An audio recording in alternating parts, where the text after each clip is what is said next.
Oula! Ah oui! C'est sympa, la barre vire au rouge, waouh, quand on l'utilise. Ça, c'est rigolo. Tout est à sa place, tout est facile, ça va être bien. Ça va me faire des vacances, tout ça.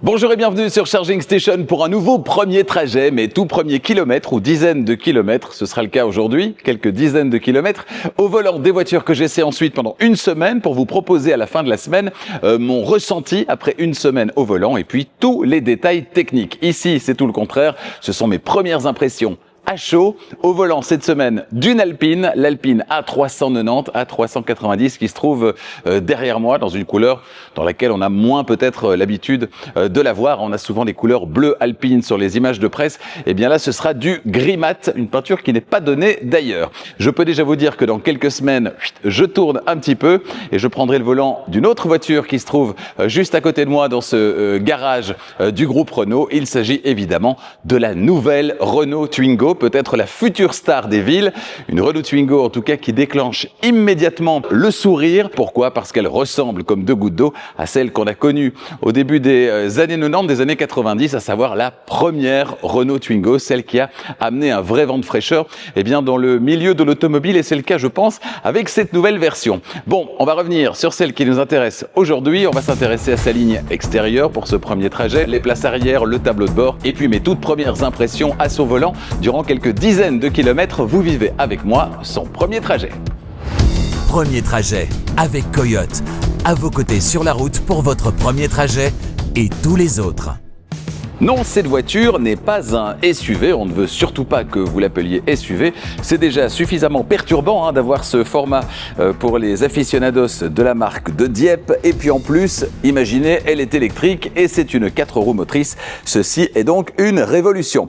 Alors à l'avant, dites-moi ce que vous en pensez. Personnellement, je suis assez convaincu par le bosselage qu'on retrouve ici. Sur le capot, je trouve ça assez sympa. Et puis il y a ces petites entrées d'air qui sont pas mal également pour maximiser l'efficience. Ça fait un peu penser à ce qu'on retrouve également sur la Polestar 3. On a le nom qui s'affiche ici, cette couleur mate est très très belle, mais pas donnée du tout. C'est quelques milliers d'euros, je vous en reparlerai dans le grand essai. Alors je suis un petit peu moins convaincu par les triangles qu'on va retrouver un petit peu partout, ici en partie inférieure, en dessous des phares également. Je trouve que ça casse un peu justement le côté très fluide, très mince des phares. Je trouve ça un petit peu dommage. Des jantes Snowflake ici optionnelles de 21 pouces, des jantes noires avec des étriers de frein rouges, vous le voyez, histoire de clairement afficher son désir de sportivité. À l'arrière, on va retrouver cette courbure de toit qui va rappeler évidemment l'Alpine A110 que vous voyez là dans ce garage du groupe Renault.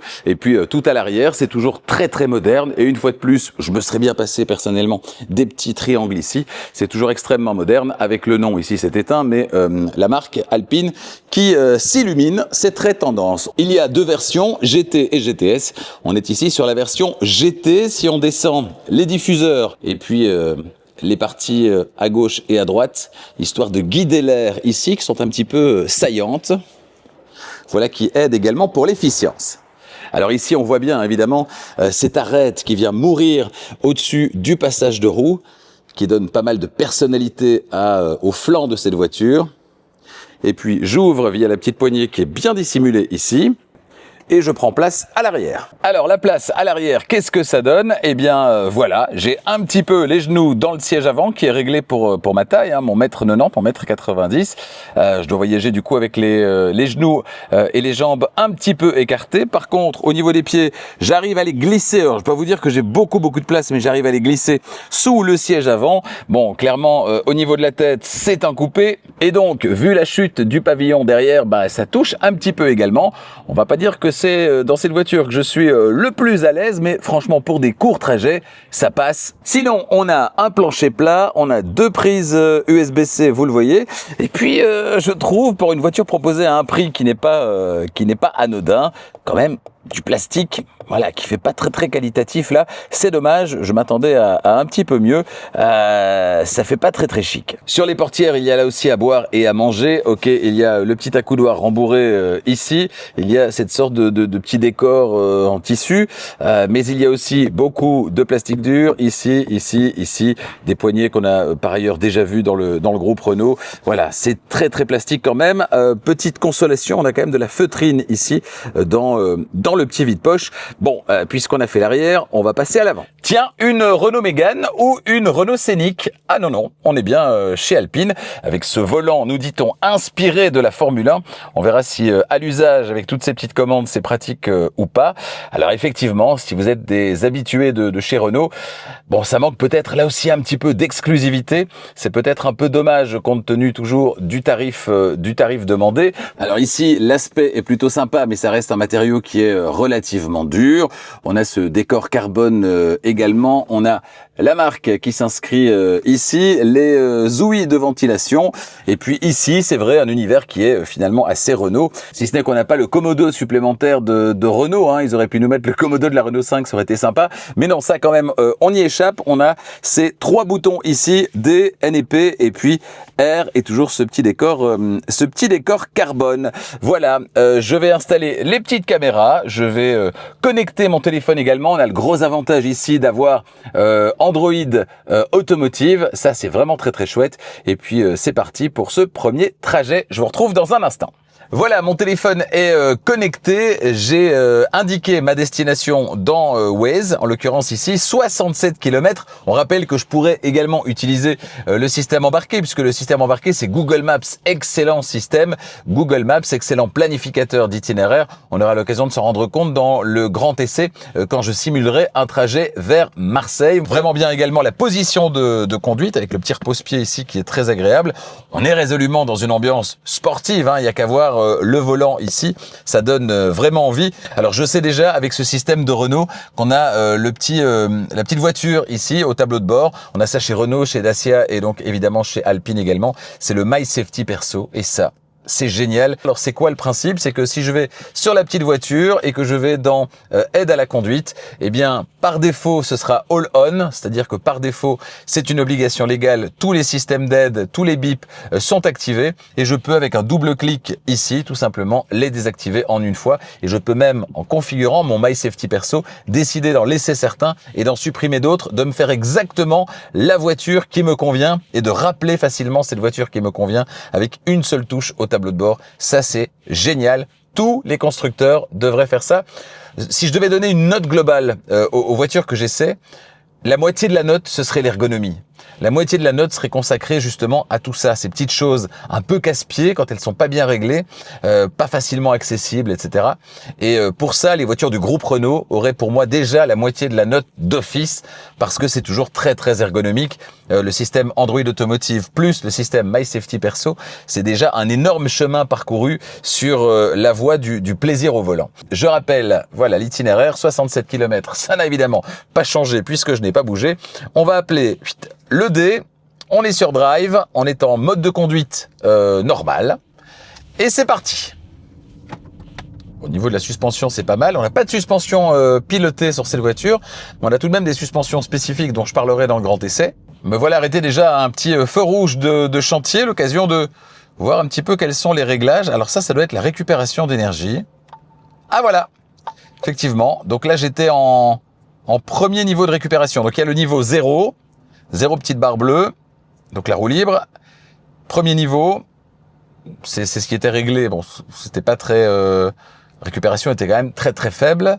Deuxième niveau, troisième niveau, et puis j'ai One Pedal activé. Un vrai One Pedal apparemment, je l'espère en tout cas. On va le voir tout de suite, parce que je peux ici encore avancer d'1 mètre. Voilà. Ouais, effectivement, un vrai One Pedal Drive. Donc ça, c'est très bien également. Je sens qu'en termes de plaisir, d'agrément, ça va être bien cette semaine. Ça va être bien. Tout est à sa place. Tout est facile. Ça va être bien. Régler les rétroviseurs avec un petit bouton sur la portière. Est-ce qu'on a déjà fait quelque chose de plus efficace en cachant tout ça dans l'écran d'infodivertissement? Non. Et en plus, la voiture vient de me dire les positions ont été changées. Voulez-vous l'enregistrer? Oui. Voilà. C'est facile. c'est facile. Ouais, là je constate que quand on lève le pied, la récupération d'énergie elle est vraiment forte. Et donc on a un vrai one pedal qui m'a l'air très très bien calibré. Là, je suis dans une petite pente et pourtant, voilà, je m'arrête sans problème derrière la Cupra Born qui se trouve devant. Je fais un petit coucou à Simplement Julien, essayeur suisse, dont je regarde les essais toujours avec grand plaisir. En l'occurrence, il a déjà eu l'occasion de prendre le volant de cette voiture et je trouvais qu'il avait été dithyrambique. Je me dis, mais il a l'air de s'être vraiment très très fort amusé au volant de cette voiture. Et je comprends pourquoi maintenant. Ouais, je comprends pourquoi.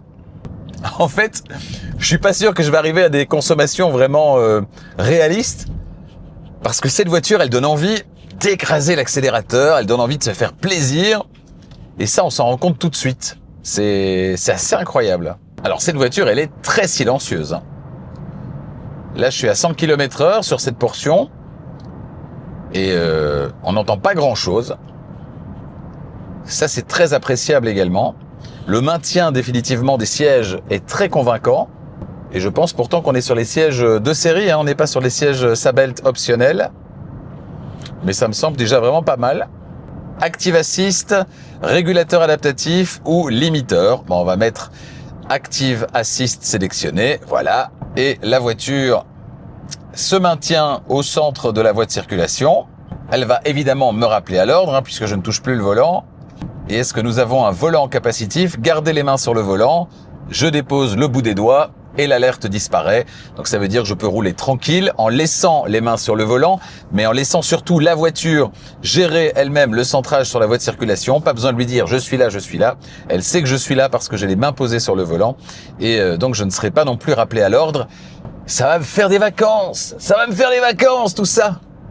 Oh là là! Quel bonheur pour les oreilles! Bon, bah, elle se débrouille très très bien là aussi, hein. Les adaptations sont très fluides. Là, je suis sur une petite barre par rapport à la distance qui me sépare de la voiture devant. Et je n'ai rien changé. Donc, ça veut dire qu'elle était déjà réglée sur une petite barre et que ça n'a pas, ça ne revient pas par défaut à distance maximale, ce qui est très casse-pied là aussi. Jusque-là, j'ai pas grand-chose à dire, hein. Si ce n'est que j'aurais aimé un intérieur un petit peu plus valorisant, parce que certains plastiques ne le sont pas. C'est une voiture coup de cœur, en fait. C'est une voiture que vous allez acheter parce que vous avez le coup de cœur en la regardant. Sa ligne est assez séduisante. En tout cas, elle peut séduire. Elle va pas séduire tout le monde, mais elle peut séduire. Elle peut créer le coup de cœur. Et puis surtout, le plaisir au volant, il est bien réel. C'est une voiture, voilà, dans laquelle je me sens bien. C'est tout est bien réglé. Elle est puissante. C'est ergonomique. Tout tombe sous la main. C'est ouais, c'est une voiture coup de cœur qui semble être une très bonne voiture du quotidien finalement. Donc on a vu la récupération d'énergie, c'est ici. Les drive modes, les modes de conduite, ça c'est ici. On a normal, sport, perso, track également. Et puis save, c'est-à-dire éco. Mais éco sur une voiture sportive, ça aurait fait un peu désordre. Du coup, on l'appelle save. Bon, on va se remettre en normal. 3 moteurs, on l'a dit, sur cette voiture. Un à induction à l'avant. Et puis à l'arrière, c'est des moteurs synchrones à aimant permanent. Il y en a un par roue. Ça va permettre de distribuer la puissance roue par roue à l'arrière. Donc ça, c'est très bien en matière de comportement, a priori. Je pense que ça va vraiment être le cas. Par contre, en termes de consommation, qu'est-ce que ça va impliquer? Une surconsommation peut-être, étant donné qu'on a 3 moteurs. Certainement, si on les sollicite tous les 3. Ça, c'est à voir évidemment durant cette semaine d'essai, où j'aurai la plupart du temps une conduite tranquille, mais où j'aurai l'occasion aussi de me faire plaisir de temps en temps. Il n'y a pas de mal à se faire du bien, surtout quand on a un engin comme celui-ci dans les mains. Alors, 3e bouton sur le volant, le bouton OV. Un petit surcroît de puissance. Oula! Ah oui! Ah, c'est sympa. OV, attention. Ah, je savais pas que ça poussait comme ça d'un coup. Hop. Ah ouais! Ah oui, c'est bien sympa ça. Ah, c'est très, ça fait très gadget comme ça, mais c'est bien sympa. Et ça renforce encore le petit côté sportif. Très chouette. Et on a le petit compteur OV, cette petite barre OV, à mon avis, qui comptabilise le nombre de secondes durant lesquelles le surplus d'énergie est disponible. C'est sympa. La barre vire au rouge. Waouh, quand on l'utilise. Ça, c'est rigolo. Suspension très agréable. Je m'attendais sur une voiture sportive comme celle-ci à avoir des suspensions un peu trop dures. Et en fait, pas du tout. Alors, c'est relativement ferme, bien sûr. Mais ça reste tout à fait utilisable et confortable au quotidien. Donc ça, c'est vraiment sympa. Tout en étant très efficace finalement en conduite plus dynamique. Donc je pense qu'on a un compromis qui est vraiment très très bon. Me voilà sorti de l'autoroute, je suis maintenant sur une nationale, déjà 30 km parcourus et je suis à une moyenne de 24,5 kWh au 100, moyenne assez élevée évidemment, on était jusque-là principalement sur autoroute et je me suis fait, vous l'avez vu, un petit peu plaisir. Alors qu'en sera-t-il au terme de ce premier trajet et puis surtout au terme de la semaine d'essai après plusieurs centaines de kilomètres parcourus tôt le matin avec quelques degrés au thermomètre seulement, la voiture doit se remettre à température et puis dans l'après-midi je pense qu'il fera une quinzaine, petite vingtaine de degrés cette semaine. Voilà, je vous dirai tout ça dans le grand essai évidemment de cette Alpine. Alors ici, sur cette autoroute, revêtement un petit peu plus granuleux, vous l'entendez peut-être. Donc on a davantage de bruit de roulement. Rien de rédhibitoire, hein, mais c'est un petit peu plus sonore. Évidemment, si on met revêtement plus granuleux, plus les grandes jantes optionnelles de cette voiture d'essai, forcément, c'est plus sonore, mais rien de grave. On est maintenant sur une soixantaine de kilomètres parcourus, moyenne qui a légèrement chuté. On est à 23,5 kWh au 100 de moyenne. Moyenne qui reste relativement élevée. Alors là, c'est le premier trajet, c'est la découverte. Je me suis fait plaisir, notamment via le petit bouton rouge ici, le voilà. Mais évidemment, ça a une incidence directe sur la consommation. Donc, il faudra voir lisser sur plusieurs centaines de kilomètres ce que ça va donner durant cette semaine. Dans quelques centaines de mètres, je sors de l'autoroute et là, ce sera la dernière ligne droite vers la fin de ce premier trajet. Et donc, il va être temps maintenant de faire un premier bilan. Voilà, dans 5 minutes, ce sera déjà la fin de ce premier trajet, une soixantaine de kilomètres en votre compagnie, au volant de cette Alpine. Franchement, je suis très convaincu. Je suis pas un fan inconditionnel d'Alpine, ni de Renault en général, mais je dois dire que Renault frappe très très fort en ce moment, avec la Renault 5, avec la Renault 4, peut-être dans une moindre mesure. Il y a moins le coup de cœur immédiat pour la Renault 4, mais ça reste une très bonne voiture. La Renault Twingo qu'on a vu tout à l'heure dans le garage, j'ai vraiment hâte de vous en proposer un grand essai. Ce sera sans doute aux alentours du mois de juin. Et puis cette Alpine A390, A390, qui au premier regard m'avait séduit moyennement, je dirais. Je vous disais tout à l'heure, c'est pas le coup de cœur, mais au volant, c'est la claque. C'est la claque. Cette voiture roule terriblement bien. Tout est là. On a la vraie conduite à une pédale avec un ralentissement qui est puissant, qui va jusqu'à l'arrêt complet. Si on le souhaite, on peut moduler tout ça avec le petit sélecteur rotatif ici. On a de la puissance, on a surtout un comportement qui est très très très convaincant. Alors j'ai hâte cette semaine de l'essayer, notamment sur des routes un petit peu sinueuses, voir ce que ça peut donner, ce torque vectoring. Il y a tout, il y a Android Automotive, il y a évidemment ce bouton sur le tableau de bord. Faites tout ça s'il vous plaît, copiez Renault, faites tout ça. Ce My Safety Perso qu'on retrouve chez MG également, de manière un tout petit peu moins ergonomique puisqu'il faut descendre dans le menu de l'écran d'infodivertissement. On n'a pas un vrai bouton, mais c'est déjà très très bien. Faites tout ça, c'est tellement plus simple. Quand je vois la Kia de la semaine dernière, qui est la Kia EV2, qui est une très bonne voiture, mais qui en termes de gestion de ses bips, de ses aides, manque un petit peu d'ergonomie justement. Il y aurait ça dans le V2, ça aurait été génial. Ici, bien sûr, tout n'est pas parfait. En termes de présentation à l'intérieur, je suis moyennement convaincu, ça manque un petit peu de cachet. Cette voiture, elle est dans les 60 et quelques mille euros en prix de base. Dès qu'on ajoute quelques options, on va vite se retrouver plus proche des 80 que des 60. Mais donc, quand on approche les 80 000 euros avec quelques options, on attend autre chose à l'intérieur que du plastique un peu partout comme ici. Voilà, ça le fait moyennement. Donc pour la présentation intérieure, bof. Et puis alors, cette conduite à une pédale, ce one pédale qui est maintenant sélectionné, quand je vais rentrer à la maison, c'est ce que je fais là maintenant, reprendre la voiture demain matin, est-ce qu'il sera toujours sélectionné ou est-ce que je devrais le resélectionner? Les phares automatiques Est-ce qu'ils sont sélectionnés par défaut ou est-ce que je dois les resélectionner à chaque fois? Voilà, à toutes ces questions, je répondrai durant le grand essai qui arrive donc dans quelques jours sur Charging Station. Si vous êtes amateur de vraie conduite, de conduite avec un grand C, eh bien suivez le grand essai de cette voiture. C'est une vraie voiture à conduire, c'est une voiture plaisir. C'est pas une voiture pour les trajets du quotidien, c'est une voiture que vous allez vraiment acheter parce que vous aimez conduire cette voiture et parce qu'elle a un look qui vous plaît évidemment. Donc voilà, ne manquez pas ça. Dans quelques jours, le grand essai de cette nouvelle Alpine.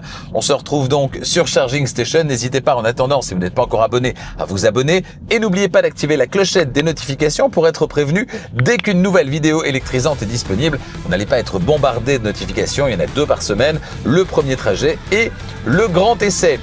Merci de votre fidélité à Charging Station. Si vous voulez partager cette vidéo, n'hésitez pas, ça aide à faire grandir la chaîne. Et si vous l'avez aimé, un petit pouce, ça aide également et ça fait toujours plaisir. Au nom de toute l'équipe, merci de votre fidélité et à bientôt.